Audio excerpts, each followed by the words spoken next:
Bonjour à tous, je suis Chignol, envoyé spécial de Cablevision, et je vais vous parler de Blood Bowl. Générique.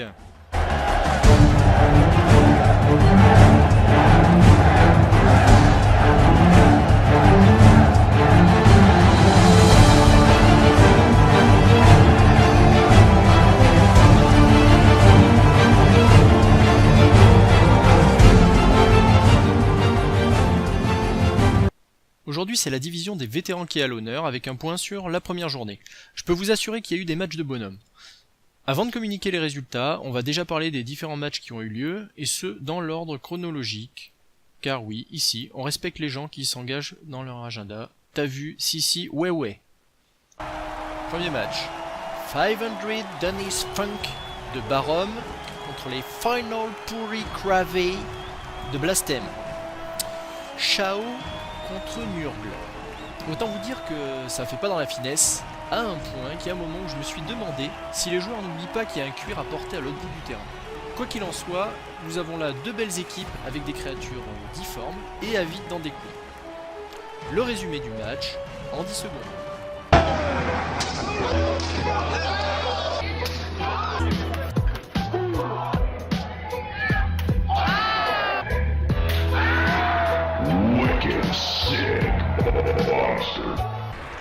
Le chaos a dominé la première mi-temps en volant le ballon à son adversaire qui avait décidément bien du mal à la ramasser. Une âpre bataille a fait rage autour de l'ovale afin de déterminer qui allait enfin se la caler. Sous l'aisselle.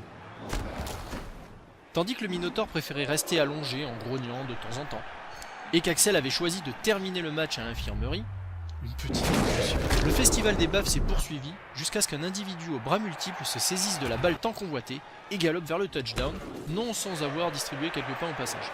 Quel petit malicieux cet homme bête.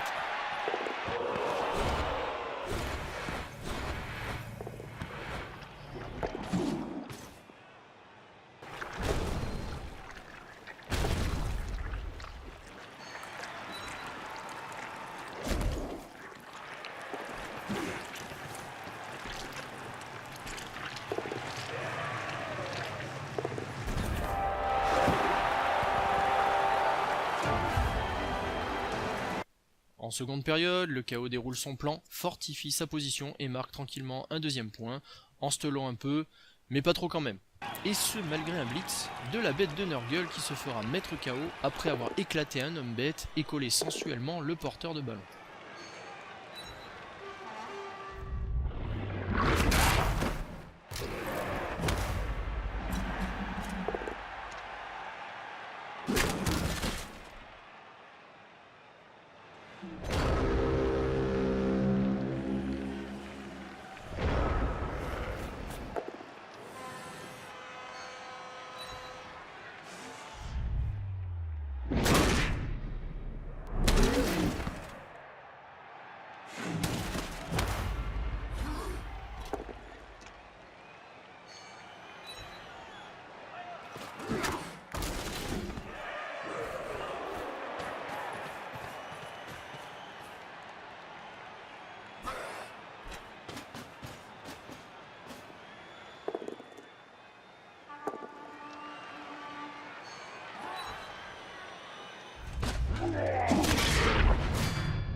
Fort heureusement, ce pauvre Sephiroth reviendra pour terminer le match, histoire de faire 2 tours de jeu et apprécier la défaite depuis l'herbe verte du terrain. Quoi qu'il en soit, les deux coachs vont pouvoir gueuler après leurs ouailles, leur avancée de ballon a vraiment été laborieux des deux côtés. Notons quand même au passage la performance d'Animal Triple X qui aura été le scoreur de la partie. Deuxième match, les racailles de Shanghai de CPC Fenrir contre les babouins eunuques de Séguignol. Skavan contre Orc. Les deux équipes, chair à canon de la division, s'affrontent dès le premier tour. Chair à canon car ce sont tous deux des coachs débutants et leurs équipes sont constituées spécialement pour l'événement.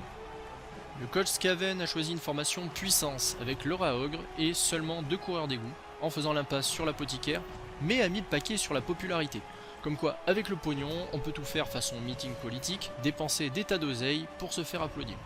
Côté orc, on est sur du classique sans troll, car comme l'a précisé le coach Séguignol, je peux pas avoir confiance en un mec qui ne trouve pas sa bite pour pisser. Malgré l'inexpérience relative des coachs, il y a eu très peu de cafouillage dans les consignes de match, hormis peut-être une tentative saugrenue d'esquive du Raog Mescaline pour blitzer un adversaire en cours de route, ainsi qu'une hargne un petit peu trop soutenue du coach Orc envers Lady Mescaline, qui lui coûtera un touchdown en retour. Les Skaven attaquent en premier, imposant étonnamment un jeu physique, mêlant sonnés, KO et blessés dans les rangs de la défense. Les coureurs d'égout semblent insaisissables, nul doute que le coach Orc va transpirer pour défendre. Sur un coup de théâtre, les orques récupèrent la balle, tuent au passage un 3/4 histoire de marquer leur territoire, et une habile transmission à un blitzer permet aux petits hommes verts d'ouvrir le score.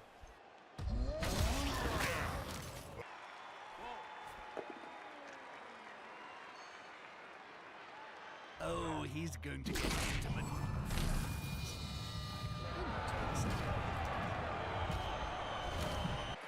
Anything this player makes risks a turnover.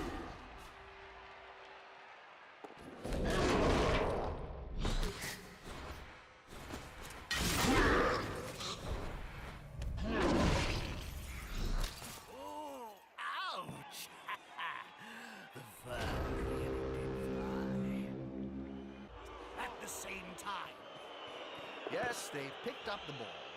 Whoopie-dee-doo. Ooh, a handoff. How original.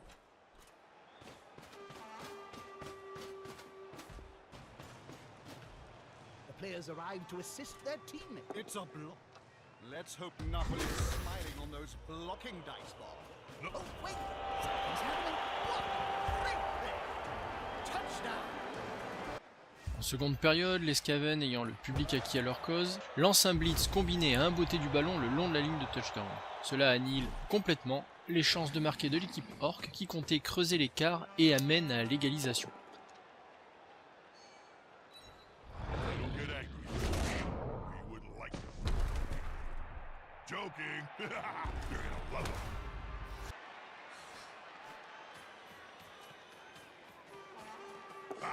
I'd call it stealing if I cared about that kind of thing. De rage, un orc se venge sur un Skaven qui meurt instantanément.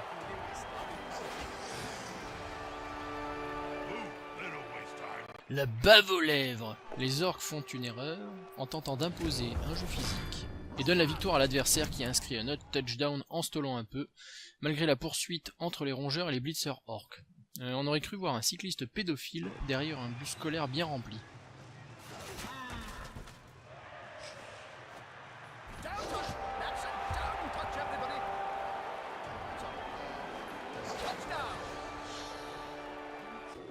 Pour autant, les babouins eunuques ne s'avouent pas vaincus et une ultime percée aura failli avoir raison des défenses Skaven une nouvelle fois et arracher l'égalisation.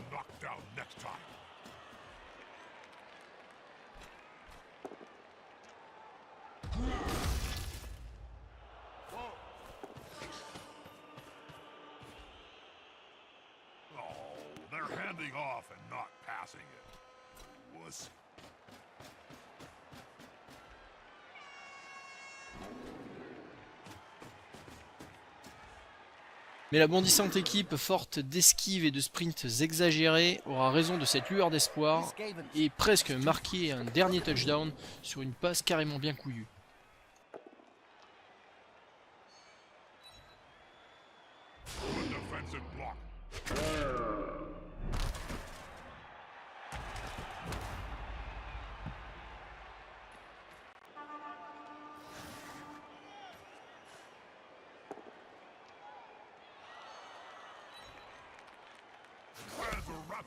So am I. Just one more step. Failure that could cost his team dear.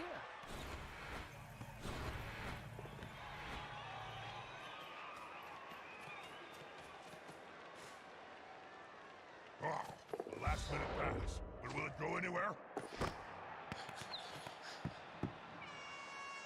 Not a difficult pass to make. Ok, passons au troisième match. Tartagueule à la sortie de Capcave versus Vaurien Saurien de Adrieux. Les soigneurs ont eu pas mal de taf à abattre après le match, étant donné le nombre de contusions relativement élevé. Il faut dire que les ouailles de Capcave n'ont pas été tendres avec les skinks, et même un Saurus s'est fait étaler brutalement. Il faut dire que le coach avait mis la main à la bourse pour faire venir ponctuellement 2 superstars. Volgroth les Crabouilleurs et Vareg Machko. Il faut dire que Vareg était particulièrement en canne à courir ça et là pour attraper les petits lézards et les broyer vigoureusement dès lors que ceux-ci se trouvaient entre ses mains trop chaleureuses pour être honnêtes. La bataille a fait rage entre les orques et les reptiles, même si au final le score a été à sens unique. Les sauriens ont pas mal souffert physiquement, en témoignent ces quelques images captées sur les bords du terrain.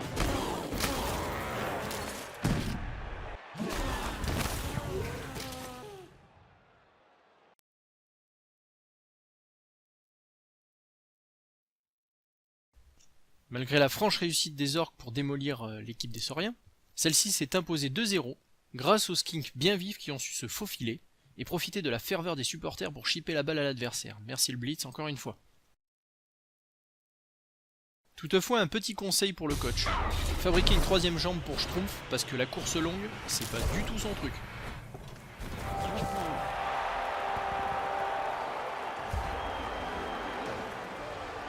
De belles actions ont égayé le match, entre les skinks suicides pour aller ralentir l'adversaire, ou encore le dernier Blitzsaurus avec une esquive, qui a permis de faire tomber le ballon. Dommage que le coach Orc ait préféré virer un skink du terrain plutôt que de tenter le touchdown via une passe, sans doute voulait-il se payer une nouvelle paire de bottes à moindre coût. Et on passe au quatrième match, les Verts Bouffons de Kilordan versus les Blue Star Strip de Kadarik. On a donc des orques contre des Norse. Quel match, nom de Dieu, mais quel match! Un gros score au final, de belles actions, et notamment au niveau du placement des joueurs, vous allez voir ça.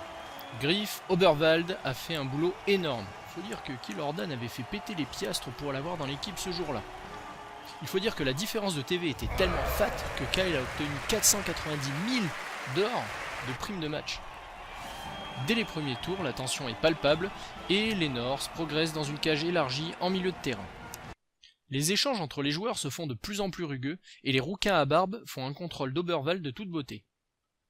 L'attaque est à 6 cases de l'embut et l'équipe nordique marque au tour 7. Les humains n'ont plus que 2 tours pour marquer et un groupe de joueurs s'élance du côté gauche, formant un mur difficilement franchissable. Malheureusement, une passe complètement foirée envoie la balle de l'autre côté du dit mur, laissant le ballon aux soins des nordiques. Ceux-ci s'en emparent, petite passe à proximité pour mettre l'ovale hors de portée, mais c'est sans compter le talent du coach humain qui ouvre une brèche et lance le champion pour une action incroyable. Jugez-en par vous-même. I had a gold crown for every pair I've seen lying on the field during my career. Well, I could start my own team. You only need $1 million gold, right?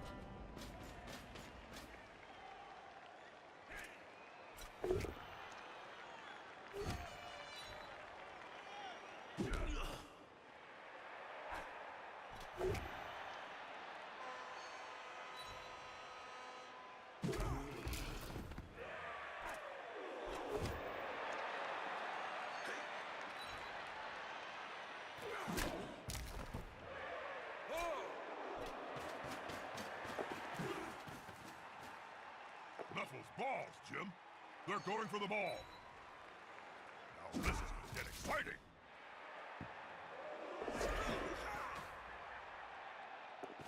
A touchdown is so close, and yet so far. Un partout à la mi-temps. Gentlemen, it's a touchdown.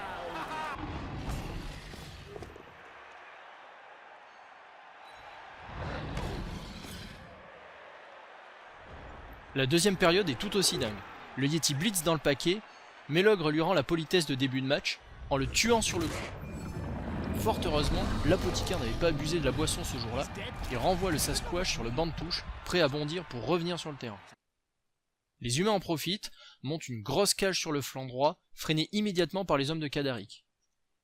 Une grosse diagonale dans le nez plus tard, Kadarik est obligé d'envoyer un blitzer pour un sprint long comme un jour sans pain. Là, il s'écroule dans sa course, laissant le champ libre à Griff. Vous l'avez compris, on ne voit que lui sur le terrain, il marque le touchdown. Nom d'un singe en rut, mais quel rythme! Les Nordiques ne se démontent pas et repassent à l'attaque. Badaboum est à nouveau au sol, sonné. La bataille entre les colosses fait rage. Toujours est-il que Kadarik joue à merveille ses Nordiques, s'appuyant sur leur mobilité et multipliant les cages larges pour empêcher son adversaire d'approcher le ballon. La défense est abrupte et le Yeti se fait sécher. Le porteur de balle est marqué sur le flanc droit, Griff est dans le coin, bien évidemment, mais Kadarik avait prévu le coup. Une esquive et le joueur se retrouve en position sécurisée au milieu de terrain. Une nouvelle passe foire, mais le ballon est proche de l'embut. Griff court partout, tente de récupérer la balle, mais sans succès.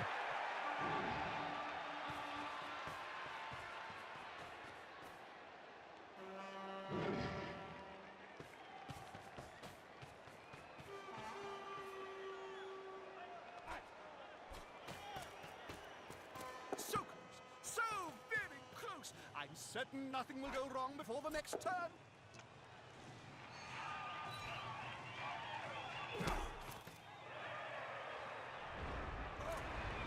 Les North sont très proches du touchdown.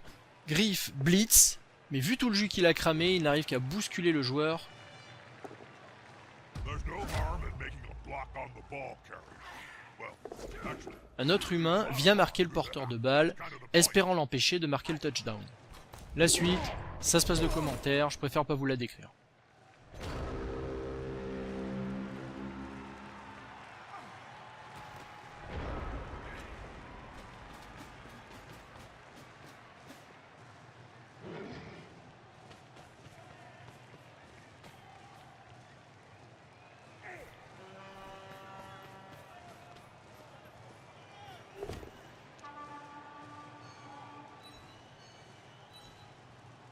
That's quite a miss. Even Siege would struggle to untangle that.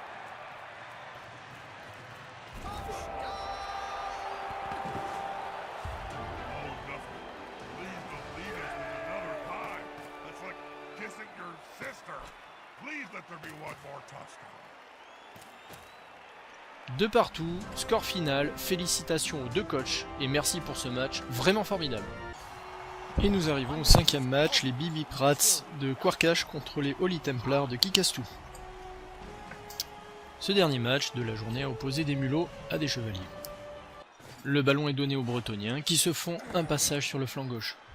Le rat ogre adverse contrôle une partie des troupes bretonniennes tandis que le reste des Skaven va mettre la pression sur la cage qui protège le porteur de balle.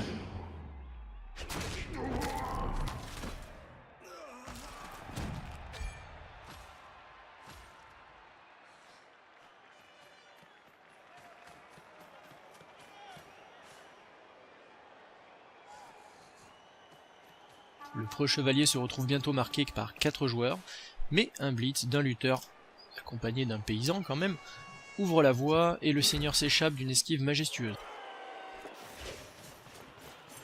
Le magicien est sollicité mais sa boule de feu est complètement foireuse. Dommage, il y avait vraiment un gros paquet à incinérer et il ne se passe rien du tout. La poisse va à présent poursuivre l'attaquant. Une esquive foirée par un paysan, sans doute une consigne mal comprise.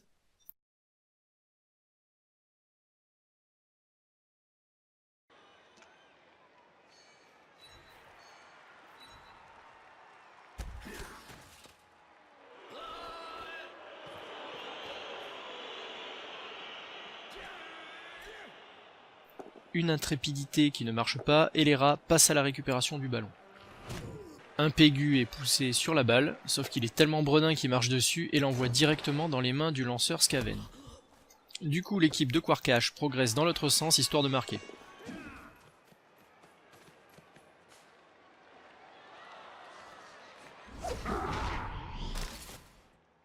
Kikastu emploie toutes les ressources de son équipe multipliant esquive, sprint, mais il ne peut empêcher son adversaire de marquer juste avant la mi-temps.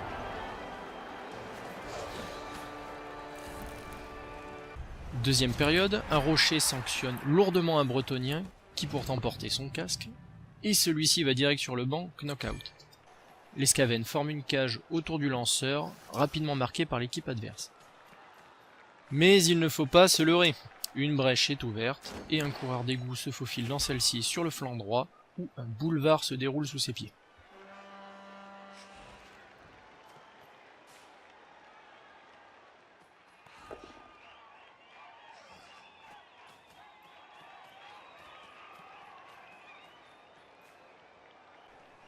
Quarkash sécurise au maximum la zone, mais le coach bretonien n'a pas dit son dernier mot.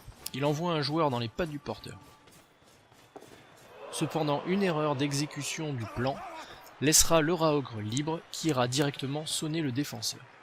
La balle est bien gardée, mais un sursaut d'orgueil envoie Raymond de Paravon plaquer violemment le coureur d'égout après une belle esquive et une course longue.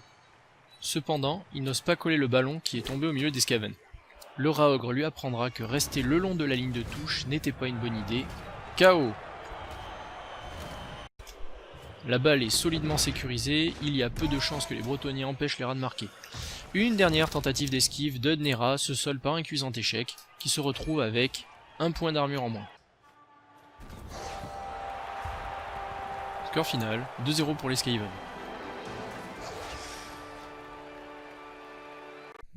Voilà, donc fin de la journée 1 de la division vétéran de Blood Bowl. Donc je reprends un peu la parole de façon plus moins scriptée. Donc j'espère que vous avez bien apprécié le ton de la vidéo qui était très Vincent Marronnier de Groland à base de jolis métextes, donc c'était pas hyper improvisé. Donc si vous avez aimé cette vidéo, tant mieux parce que j'ai passé pas mal de temps. Si vous l'avez pas aimé, tant pis, hein, vous avez qu'à me faire des remarques d'amélioration, j'en tiendrai compte ou pas. Toujours est-il que je ne sais pas si je vais refaire une vidéo sous ce format exact parce que ça prend énormément de temps, rien que le visionnage des matchs, et après essayer d'analyser un minimum sachant que je suis pas forcément très expérimenté. Voilà, donc les prochaines vidéos prendront très certainement un format un peu différent. Bon voilà, je vais pas m'étaler plus, n'hésitez pas à faire des commentaires, n'hésitez surtout pas à venir sur le forum HFR, on est une communauté assez ouverte, et ça sera l'occasion justement de faire des matchs amicaux, voire même de vous positionner pour la prochaine saison. Et puis voilà, à la prochaine, donc. Générique!